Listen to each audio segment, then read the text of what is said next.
ابھی 11 بجے ہمارے پاس بلاول بھٹو زرداری بھی ARY میں ایکسکلوسیولی موجود ہوں گے. آپ کے سوالوں کا جواب وہ ضرور دیں گے. You can connect to us via digital portal. You will get more detail soon. Panelist کے پاس آتی ہوں. مجھے کاشف یہ بتائیے گا کہ بڑا دو ٹوک موقف لیا ہے شہباز شریف صاحب نے, جو نہیں لے سک رہے تھے پہلے اپنے منشور میں, نائے ساکدار صاحب, کہ بھائی IMF کے پاس تو جانا ہی جانا ہے. یہ کلیئرٹی اس بار ہے وچ از سائے آف ریلیف. دیکھیں میں فائنانس مجھے سمجھ نہیں آتی ہے زیادہ. IMF تک ہے. I'm not throwing any big numbers at you. میں میاں صاحب کے پہلے بیان پہ ذرا it's more interesting for me. اگر آپ مجھ سے پوچھے تو یہ جو ان کا بیان تھا سادہ اکثریت ہے, منتظر مینڈیٹ, میرا خیال تھا اس طرح کا بیان کل رات کو آئے گا. دفعہ ووٹ ڈل چکے ہوں گے تو آئے گا, کیونکہ یہ تو ملک کو نوازنا تھا, ایسا تھا اس ملک کو. میاں صاحب بھی تھے جو ملک کو فکس کر سکتے. ذرا ترانہ چلائیں, میں سننا چاہتا ہوں مسلم لیگ نون کا. وہ کیا کہتا ہے وہ ترانہ کہ میاں صاحب فکس کو ٹھیک کر دو. وہ کی کوئی مسلم لیگ نون نے جو ترانہ بنایا اس کے ملک کو نواز دو. نہیں, ملک کو سنبھالو نواز شریف, ملک کو بچا لو نواز. ملک کو پھر سے سنبھالنا تھا, پھر سے بچانا تھا, تو نواز شریف صاحب نے بچانا تھا. تو اگر آپ پہلے سے یہ تیار بیٹھے کہ شہباز شریف صاحب وزیر اعظم ہوں گے, اسی ٹیم کے ساتھ ہوں گے جو ان کے پاس ٹیم پہلے تھے, تو ملک کو بچائے گا کون؟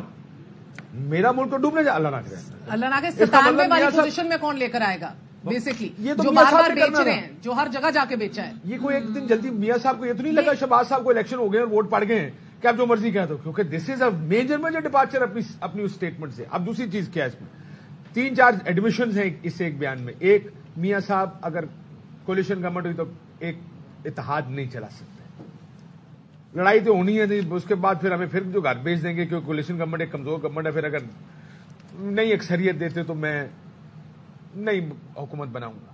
پر for me the biggest thing is وہ سارے وعدے, وہ سارے ترانے, وہ سارے نعرے جو مار کے آئے تھے کہ اس ملک کو بہت بڑا سوالیہ نشان لگا دیا. سوالیہ نشان کیا, اس سے بھاگ گئے, کنڈیشنلٹی ڈال دی ہے. سادہ اکثریت ہے, میاں صاحب کنڈیشنلٹی چھوڑیں. اگر میاں نواز شریف اس ملک کو فکس کر سکتے ہیں تو ان کو تو چلے 50 سیٹیں بھی اور کوئی میاں صاحب وزیر اعظم بن کے وہ کہنا چاہیے میں ملک ٹھیک کر سکتا ہوں, میرے علاوہ کوئی نہیں کر سکتا, ملک کو میں ہی بچا سکتا ہوں, آئی بیکم دا پرائم منسٹر. ہوتا تو یہی ہے نا, جب آپ کو پتا ہو کہ یار آڈز میرے خلاف ہے, ایک ہی سیویئر ہے, کہ ایک ہی سیویئر ہے. یہ حسن یہ بات کنڈیشنلٹی ایک اعتراف کمزوری ہے کہ وہ نہیں وہ مزاج رکھتے, وہ نہیں وہ اہلیت رکھتے, وہ نہیں وہ ٹیمپرمنٹ رکھتے کہ وہ ایک کولیشن گورنمنٹ چلائیں. جی نہیں, بات نہیں ہے. شہباز صاحب نے بات کی ہے, شہباز صاحب پریزیڈنٹ ہے مسلم لیگ نواز کے, لیکن ڈیسیژن پوسٹ الیکشن جب ریزلٹس آ چکے ہوں گے تو پھر یہ نواز شریف صاحب کریں گے, فیصلہ ان کا ہوگا. شہباز صاحب اگر پرائم منسٹر بنے ہیں ملک کے تو وہ فیصلہ نواز شریف صاحب کا تھا. شہباز صاحب کی جگہ انہوں نے پہلے شاید ظفر کیا نام ہے اپنے بنایا تھا, شاید خاقان عباسی صاحب کو بنایا تھا, تو یہ فیصلہ نواز شریف صاحب کا تھا. تو اس وقت بھی شہباز شریف صاحب کی بڑی خواہش تھی پرائم منسٹر بننے کی, لیکن ان کو پرائم منسٹر نہیں بنایا نواز شریف صاحب نے. تو نواز شریف صاحب کا یہ ڈیسیژن ہوگا اور یہ ان کی اپنی رائے ہے. تو آپ کیا کہہ رہے ہیں؟ یہ شہباز شریف صاحب کی رائے ہے, لیکن نواز شریف صاحب فیصلہ تو میاں صاحب نہیں کرنا ہے نا. مگر اس وقت تک ابھی تک جو بات ہے, انہوں نے یہی ڈیسائیڈ کیا ہوا ہے کہ ہمارے پرائم منسٹر کے امیدوار نواز شریف صاحب. اچھا, آپ شہباز شریف صاحب سے زیادہ جانتے ہیں؟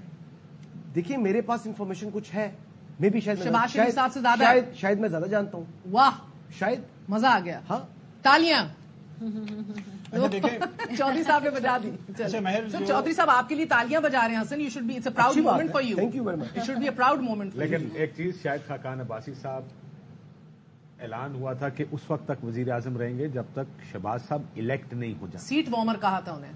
وہ سیٹ وارمر بڑا پرانا ٹرم ہے جو استعمال ہوتا ہے. جی چودھری صاحب, گومن صاحب, مجھے بتائیے کہ یہ مشروط اقتدار سنبھالنا کہ اگر سادہ اکثریت ملے, یہ آپ کے نزدیک ایک منطقی اچھا فیصلہ ہے, نوئنگ کہ آپ کی کیا اسٹرینتھس ہیں, آپ کی کیا ویکنیسز ہیں؟ پہلا سوال میں آپ سارے اس پہ کریں, یہ فیصلہ ہو چکا ہے کہ دیکھیں, اور یہ انہوں نے انڈیکیشن دے دی ہے پہلے. کاشف صاحب دیکھیں, تھوڑی دیر پہلے جب ہم سارا اسیسمنٹ کر رہے تھے نا کہ کون کتنی سیٹیں لے گا, سو جو اپٹیمسٹک ویو تھا وہ بھی 105 پہ گئے, اور اس کا مطلب یہ ہے کہ سادہ اکثریت جو ہے پاکستان مسلم لیگ نون کو نہیں مل رہی. اس کے لیے آپ کو چاہیے 169 ان دا ہاؤس آف 336.